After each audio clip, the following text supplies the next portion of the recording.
بسم اللہ الرحمن الرحیم۔ فلسفہ بعثت انبیاء و فلسفہ خاتمیت یا فلسفہ ختم نبوت کی پربرکت گفتگو میں سے ایک گفتگو و ایک مسئلہ یہ ہے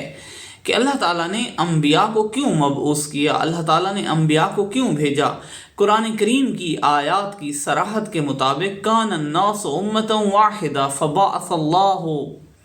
فبعث اللہ النبیین مبشرین ومنذرین وانزل معهم الکتاب بالحق لیحکموا بین الناس فیما اختلفوا فیہ۔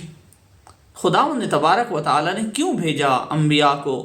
اس کی ایک بنیادی وجہ و اس کا ایک بنیادی فلسفہ یہ تھا کہ لوگوں کے اندر جو اختلافات پائے جاتے ہیں ان کو ختم کیا جائے۔ اختلافات دو طرح کے تھے، ایک دفعہ اختلاف ان کی اپنی زندگی کے اندر ان کے اپنے مفادات اور منافع کی وجہ سے تھا۔ اس وقت کتاب خدا کے اندر اختلافات نہیں تھے، لیکن جب انبیاء آئے ہیں وہ انبیاء نے اختلافات حل کیے ہیں اور دستور خدا ان کو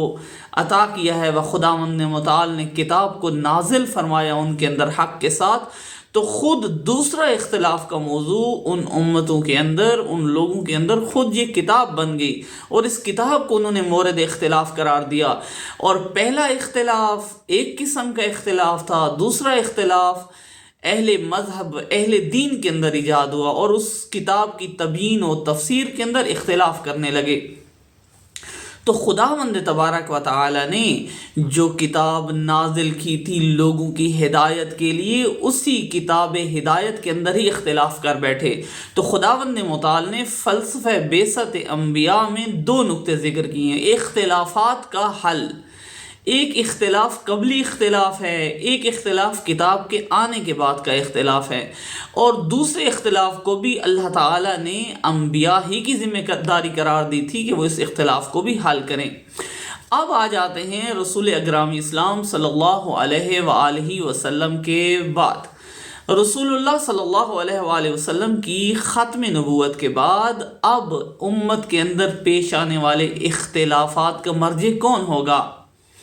اب کون آ کے لوگوں کے اختلافات کو حل کرے گا؟ لوگوں کے اندر قرآن سے صحیح حکم کون کرے گا؟ اس کا معیار کیا ہوگا؟ خداوند متعال نے اس کے لیے ایک تدبیر فرمائی ہے، وہی فلسفہ ارسال رسل و انبیاء۔ در حقیقت رسول اکرم صلی اللہ علیہ وآلہ وسلم کی ختم نبوت کے بعد بھی باقی ہے کہ اختلافات تو آنے ہیں۔ ٹھیک ہے، سلسلہ نبوت ختم ہو گیا ہے، سلسلہ وحی ختم ہو گیا ہے، شریعت ختمیہ کامل ہو گئی ہے، دین اتمام کو پہنچ گیا، دین کامل ہو گیا، اکمال دین ہو گیا، لیکن اب بھی لوگوں کو ضرورت ہے ایسے مراجع کی، ایسے منبع کی، ایسے سلسلہ ہدایت کی کہ جو ان کے اندر موجود اختلافات کو ختم کر سکے۔ در حقیقت لوگوں کو اختلافات کے اندر، خصوصاً کتاب خدا کے اندر اختلاف، دین خدا کے اندر جو اختلاف ایجاد ہوتا ہے مختلف فرقوں کی شکل میں یا مختلف گروہوں کی شکل میں، اس کے لیے ایک رہبریت کی ضرورت تھی، اور خداوند کریم نے ہدایت کے سلسلے کو ناقص نہیں چھوڑا بلکہ ہدایت کو تام فرمایا، اور یہی فلسفہ جو ارسال رسل کا تھا، اختلافات کا حل، خداوند تبارک و تعالیٰ نے ختم رسل کے بعد، حضرت پیغمبر اکرم کی ختم نبوت کے بعد، رحلت رسول اللہ کے بعد امت کے لیے امامت کا نظام متعین فرمایا۔ پس فلسفہ امامت در حقیقت امت کے اندر اختلافات کی حکمیت ہے، امت کے اندر وہ نظام جو رسول اللہ چھوڑ کے گئے ہیں تاکہ اس نظام کے اندر اختلاف پیدا نہ ہو اور وہ نظام اسی وحدت کے ساتھ باقی رہے، اس کے لیے اللہ تعالیٰ نے امامت کے سلسلے کو قائم و دائم فرمایا، جس طرح سے رسول گرامی اسلام سے پہلے بھی اور خود رسول اللہ بھی اس منصب امامت پر فائز تھے، اور لوگوں کے حاکم بھی تھے، لوگوں کے درمیان فیصلے بھی کرتے تھے، لوگوں کے اختلافات کے حل کا مرجع بھی تھے، اور لوگوں کے اندر تصمیم و فیصلہ سازی کی صلاحیت بھی رکھتے تھے، اور خداوند متعال نے فیصلہ کرنے کا اختیار بھی آخری رسول اللہ کو دیا ہوا تھا۔ اگرچہ مشاورت کا امر ہے، لیکن مشاورت کے بعد فیصلہ و حکم رسول اللہ نے کرنا ہے۔ اسی طرح سے رسول اللہ کے بعد بھی یہی امر ہے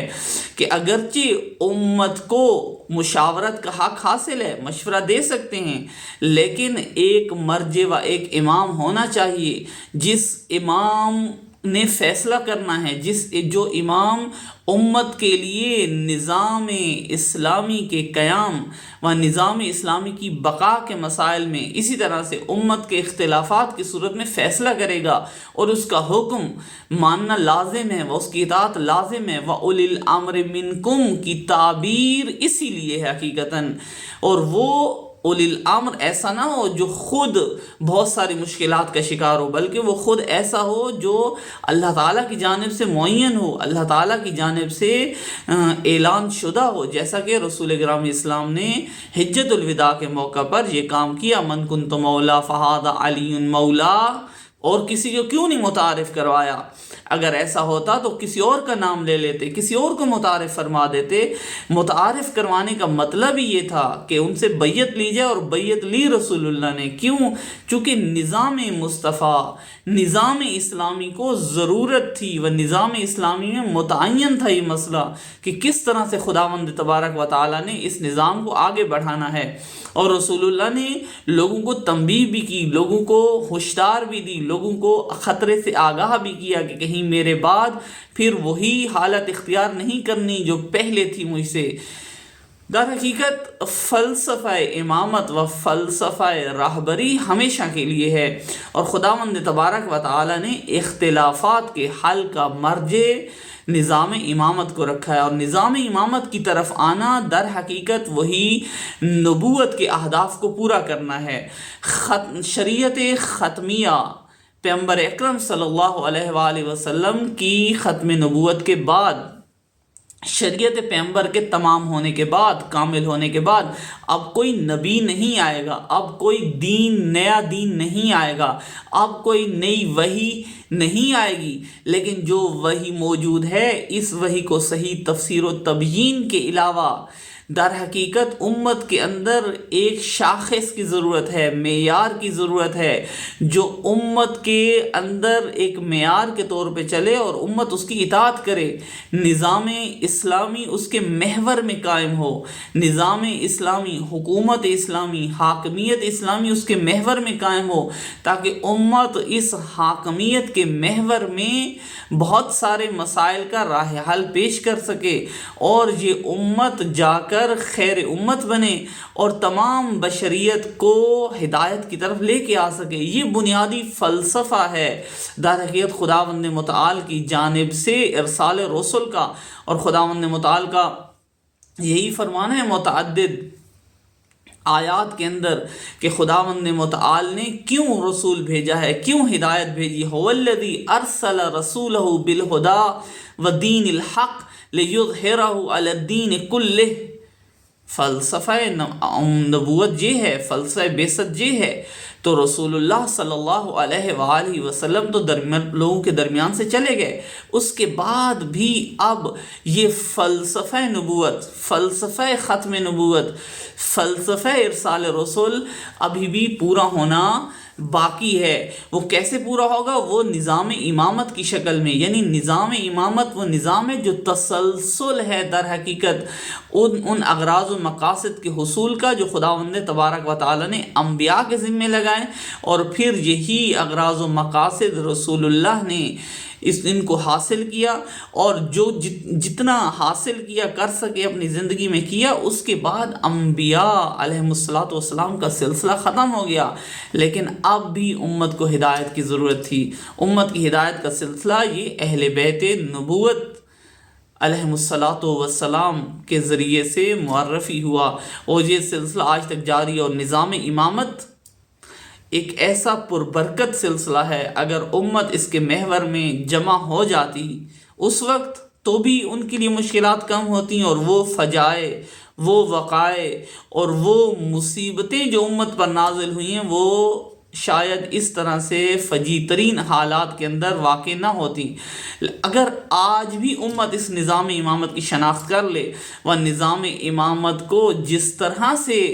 اہل دین نے، اہل حق نے، خصوصاً اہل بیت نبی نے، رسول اللہ نے متعارف کروایا ہے، اگر اس طرح سے آج بھی نظام امامت کو جاری رکھیں تو در حقیقت فلسفہ ارسال رسل و فلسفہ بعثت انبیاء اور اس کے اغراض و مقاصد و اختلافات جو امت کے درمیان پائے جاتے ہیں، وہ اختلافات جو امت کے اندر تفرقہ ڈال دیتے ہیں، ان کا حل نظام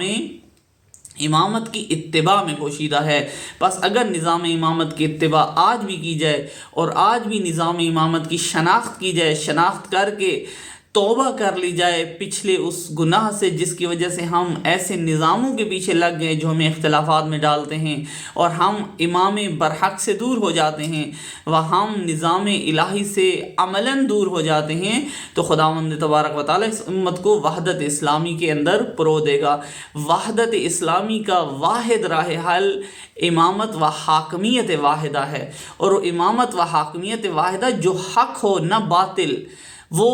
نظام جو رسول اللہ نے متعارف کروایا، وہ نظام جو اللہ نے متعارف کروایا، وہ نظام جس کا اعلان رسول اللہ نے خطبہ حجۃ الوداع کے اندر کیا، جس کو بیان کرنے سے علماء کتراتے ہیں۔ کیوں کتراتے ہیں؟ رسول اللہ نے جب اعلان فرما دیا ہے من کنت مولا فہذا علی مولا ہو،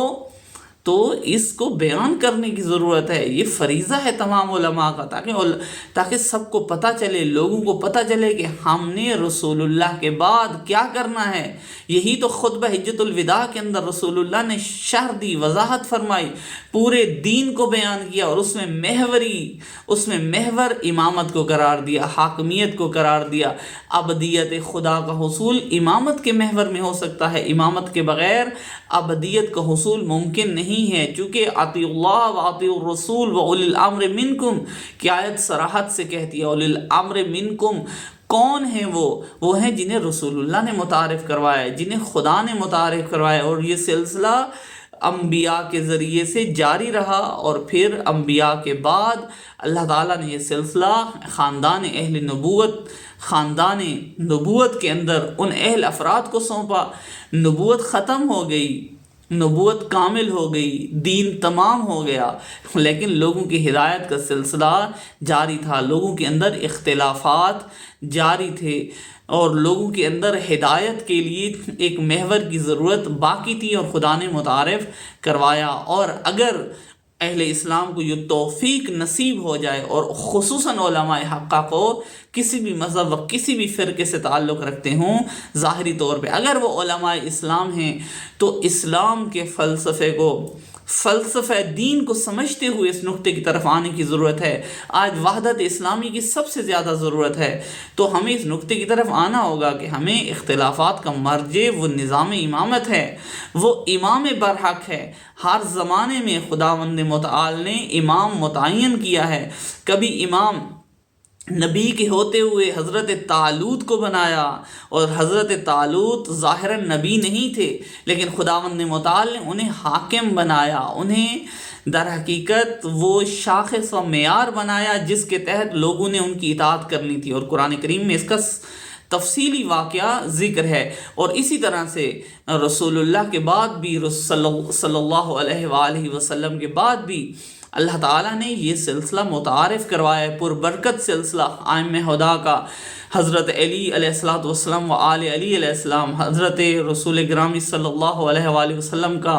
خاندان نبوت، حضرت فاطمہ الزہرا سلام اللہ تعالی علیہا کی اولاد جن کے اسماء متعین ہیں، جن کا سلسلہ حضرت امام حسن سے شروع ہوتا ہے اور پھر وہ چلا جاتا ہے حضرت مہدی اجل اللہ تعالی فرجہ شریف تک، اور ان کے بعد جو سلسلہ ہے وہ علماء حقہ، وہ لوگ، وہ فقہاء اور وہ اہل ولایت جو در حقیقت ائمہ کے حقیقی پیروکار شمار ہوتے ہیں اور ان کی سیرت پر چلنے والے ہیں، اور ائمہ نے ان کو حجت قرار دیا لوگوں پر، تاکہ ان کی غیبت کے زمانے میں وہ لوگوں کے اختلافات کا مرجع بنیں گے، امت کی حاکمیت کی مشکلات حل کریں گے. لوگوں کے اندر اگر حکومت کی ضرورت ہوتی ہے، دینی حکومت کی، اور ہر دور میں ہے، تو اس حکومت دینی کا جو سرچشمہ ہوں گے، حکومت دینی میں جو حاکمیت کے فرائض انجام دیں گے وہ یہ علماء ہوں گے. اور یہ نظام ولایت فقیہ کہلاتا ہے. اور خداوند متعال نے یہ نظام در حقیقت اس طرح سے ترتیب سے سلسلہ وار متعارف کروایا، اور انسانوں کا فریضہ یہ ہے عبد ہونے کے ناطے کہ وہ خدا کے نظام کو شناخت کریں. سب سے پہلا فریضہ یہ ہے کہ فرقے کے تعصب کی اینک اتار کر اللہ کے نظام کی شناخت کی جائے، مقام تحقیق میں آیا جائے اور دیکھا جائے کہ واقعاً اللہ نے کیا نظام متعارف کروایا ہے، اور اس سلسلے کو تلاش کیا جائے. کتابوں کے اندر، گفتگوؤں کے اندر یہ حق گم ہو کے رہ گیا ہے. حالانکہ خدا نے اتنا آشکار بنایا تھا، لیکن لوگوں نے، اور خصوصاً ان لوگوں نے جن کے ذاتی مفادات تھے، خصوصاً حکومتیں جیسے بنو امیہ تھے، جیسے بنو عباس تھے، ناحق حکومتیں آئیں اور انہوں نے مسئلہ امامت سے لوگوں کو روگردان کیا، اس طرح سے کہ ان کے اندر تحریف ایجاد کی، اہل بیت اطہار سے دور کیا اور اس سلسلے سے دور کیا. کچھ افراد تھے جو خداوند متعال کے لطف و فضل سے اس سلسلے کے ساتھ منسلک رہے، اور آج بھی یہ سلسلہ جاری. آج ہمیں اس سلسلے کی شناخت کی ضرورت ہے. پر فلسفہ ارسال رسول و فلسفہ بعثت انبیاء و اغراض بعثت انبیاء و اغراض ارسال انبیاء، اگر ہم چاہتے ہیں کہ خداوند تبارک و تعالی ہمیں ہدایت فرمائے اور ہم راہ حق پر قائم ہوں اور اپنی زندگی کو اس کے لیے صرف کریں، تو ہمیں آ کر اس پاکیزہ سلسلے کے شناخت کی ضرورت ہے.